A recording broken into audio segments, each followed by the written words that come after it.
Découvrez les opportunités boursières de la semaine à venir avec Trading Analyse. Quelles sont les actions à forte rentabilité? Quelles sont les devises intéressantes sur le marché du Forex? Pour les traders et particuliers, retrouvez Trading Analyse présenté par Alexandre de Ravel.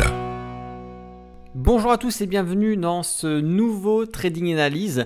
Nous sommes donc le dimanche 4 octobre et je vais vous présenter du coup dans cette vidéo des opportunités, c'est-à-dire des actions qui au niveau technique ont un potentiel de vous faire générer des gains. Donc il faut savoir qu'il faut quand même bien sûr compléter la prise d'une position, le point d'entrée, mais par différents points que vous allez appliquer bien sûr sur le graphique. Moi je suis là pour vous donner les grandes lignes, pour vous dire qu'une action est intéressante et je vais vous en donner les raisons. Cependant, il faut bien sûr affiner l'analyse pour pouvoir trouver et déterminer un point d'entrée qui sera le plus optimisé et bien sûr adapter un money management en fonction de votre prise de position.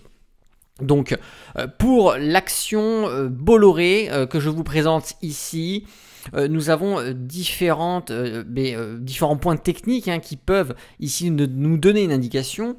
Nous allons retrouver déjà cette magnifique droite de tendance sur laquelle les prix sont venus rebondir à de nombreuses reprises. Nous avons ici notre moyenne mobile 50 et 20 qui redeviennent haussières, qui se croisent à la hausse, d'accord? Donc nous avons la moyenne mobile au-dessus de la moyenne mobile 50 et nous avons ici notre grande moyenne mobile 200 qui est très utilisée par les institutions financières et qui peuvent être donc donner une indication bien sûr sur de possibles prises de position en moyen terme ou long terme.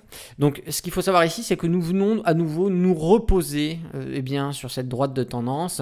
Nous allons pouvoir aussi déterminer une résistance ici oblique qui viendra jouer rôle de résistance à de nombreuses reprises et renvoyer donc les prix à la baisse. Nous avons remarqué que depuis que le RSI est passé haussier, nous ne tapons plus le haut du canal que nous avions précédemment ici sur la fin de la chute due au coronavirus. On avait énormément de volatilité à ce moment-là. Nous avions des prix qui décalaient de plusieurs dizaines de centimes en seulement quelques jours, ce qui nous donnait un grand canal qui au final, voilà, ça fait assez longtemps qu'on n'est pas revenu toucher le plus haut. Donc on pourrait dire que nous avons très certainement un canal dans un canal, mais voilà, je ne vais pas développer cela ici, c'est pas trop dans notre intérêt. Nous, ce qui nous intéresse, c'est surtout la directionnalité possible et on verra des objectifs bien évidemment. Le premier élément, c'est le stochastique. On repasse en zone de progression haussière, on est sur la zone de neutralité, on est sur les 50 pratiquement et on sait que les 50 peuvent jouer un rôle de support ou de résistance. Dans ce cas-ci, nous venons nous appuyer sur les 50 une fois, deux fois et on revient tâter ici et ça correspond à peu près avec la zone de maintien sur cette droite de tendance qui joue rôle de support. Le stochastique quant à lui semble être en fin de baisse avec un retournement et un appui là encore sur la zone de neutralité déterminé par les 50 du stochastique. Donc quand un croisement haussier surviendra, bien sûr ça rassurera un peu plus les prises de position. Cependant, on peut peut-être déjà en affinant notre analyse sur des unités de temps inférieures, déterminer un point d'entrée avec certaines probabilités qui pourraient nous permettre d'anticiper, de rentrer un peu à l'avance sur un probable mouvement. Nous savons que par le passé, la zone des 50 ici du RSI et du stochastique ont déjà donné des indications de fiabilité puisqu'on le sait, on l'a vu ici, on est revenu toucher cette fameuse droite de tendance en support avec la même configuration, c'est-à-dire un RSI à 50, un stochastique à 50 et ça nous a permis de reprendre une directionnalité haussière. Là, nous avons à peu près la même configuration. Nous revenons sur cette droite de tendance, nous avons ici le RSI et le stochastique dans les mêmes conditions, bien sûr, avec toujours des volumes qui ne sont pas anormaux, puisque nous avons une progression stable, on est à peu près collé à notre moyenne mobile sur nos volumes.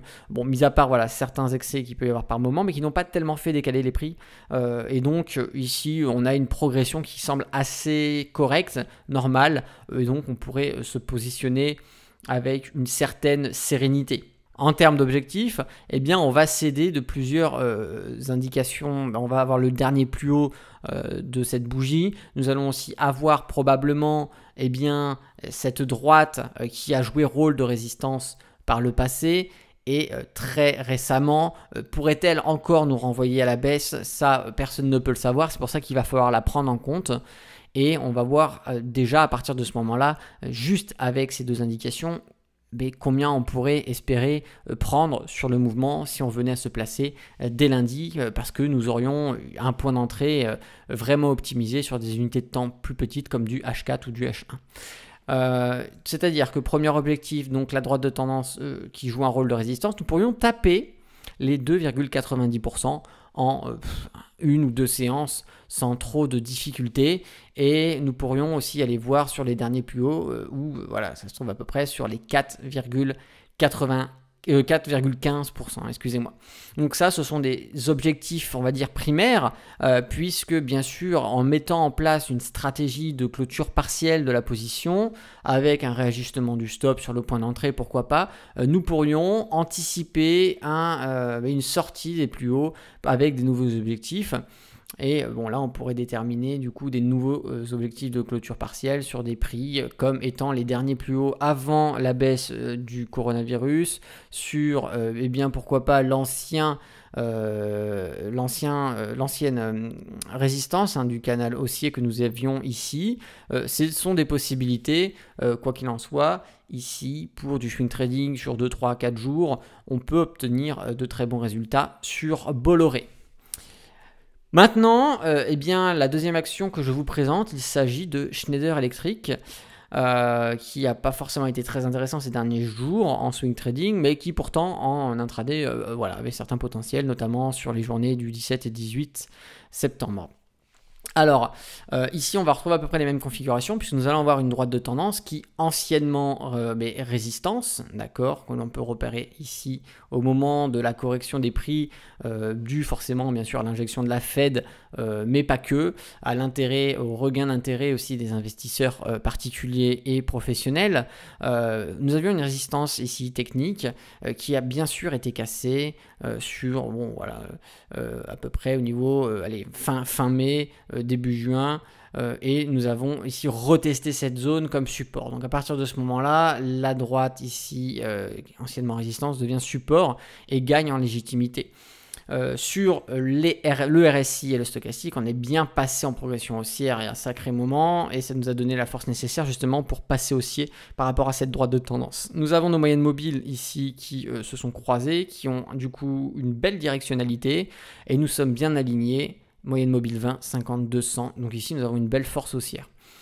Ce qui se passe, c'est que nous avons notre moyenne mobile 20 qui jouait bien un rôle de support durant plusieurs mois, jusqu'à ce que nous revenions tester ici notre droite de tendance en tant que support. Donc nous avons ici en réalité une double zone de support, de par la technicité de cette droite de tendance, mais aussi de par le prix qui correspond au 100 ici, tout pile. Donc chiffre rond, on sait très bien que c'est une grande légitimité. D'ailleurs, il n'y a pas vraiment eu de grandes difficultés à traverser ce prix. Cependant, cette zone a l'air de bien jouer un rôle de support. Donc maintenant, que se passe-t-il? Tout simplement, nous avons le RSI qui a bien tapé sur la zone des neutralités. Et ça correspond bien évidemment avec la droite de tendance. Le stochastique a fait pareil, et nous avons repris à ce moment-là une belle directionnalité, et le rebond ici sur cette droite de tendance, bien tout simplement était parfait, il n'y avait rien à dire. D'ailleurs ici il y avait des signaux à faire sur des petites unités de temps. Pareil pour de l'intraday, on avait des points d'entrée qui étaient sympathiques pour ceux qui faisaient des actions, et maintenant on peut avoir potentiellement une zone d'objectif qui peut être donnée par tout simplement le haut du canal que nous avons actuellement. Puisque en tapant le support et en ayant des plus hauts qui sont directionnels, nous pouvons ici établir un canal haussier, et on pourrait aussi déterminer un dernier plus haut. Donc nous pourrions avoir ici deux objectifs si nous décidons de rentrer à l'achat. Donc ici effectivement ça peut être un achat tardif. C'est pourquoi il faudra là encore, de toute façon chaque action que je vous présente, il faudra tout le temps vérifier les points d'entrée. Ça c'est votre travail. Moi je vous présente des actions intéressantes. Vous, c'est à vous ensuite de déterminer s'il y a possibilité de rentrer ou pas. Cependant, voilà, sur des unités de temps inférieures, plus petites, on peut effectivement optimiser un point d'entrée en swing trading et pourquoi pas aller chercher comme objectif les derniers plus hauts, ça nous ferait avoir à peu près 2%, ou le haut du canal haussier qu'on pourrait aisément retaper puisque la directionnalité elle est bonne, elle est propre, les volumes ne sont pas anormaux et ça pourrait nous faire avoir au moins 4,6% sur ce trade. Bien sûr, là encore, les 2% ça peut être un objectif primaire, les 4,6% eh bien, plutôt secondaire cette fois-ci. Néanmoins, ce n'est pas pour cela qu'il faudra faire une clôture totale. On peut très bien sécuriser sa position en remontant son stop et en essayant de prendre le plus possible sur ces mouvements. Par contre, voilà, attention, puisqu'en termes d'ancienneté, rappelez-vous qu'au mois de mars, même en début d'année, on n'avait pas encore dépassé ces prix.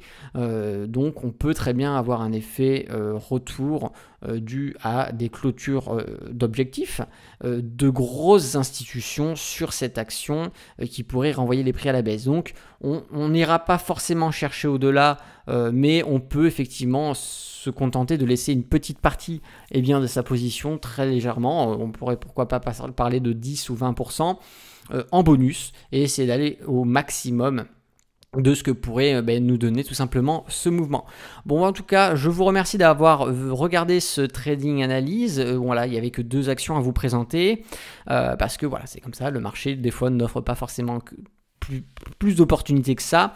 Je n'ai pas forcément regardé du côté des actions US, je me suis contenté des actions européennes et c'est les 2 qui me semblaient le plus intéressant à vous montrer.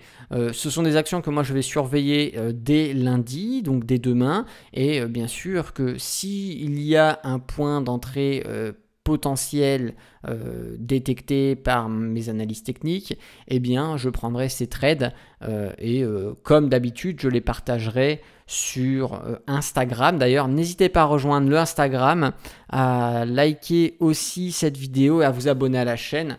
Comme ça, vous recevrez toutes les dernières vidéos qui sortiront sur cette chaîne. Et puis sur Instagram, je partage beaucoup de contenu que je ne partage pas et bien sur YouTube. Allez, je vous souhaite du coup une bonne fin de week-end et de très bons trades pour la semaine qui arrive. C'est Alexandre, le trader indépendant. Moi, je vous dis à bientôt pour une prochaine vidéo. Et d'ici là, tradez bien sur les marchés financiers. Ciao!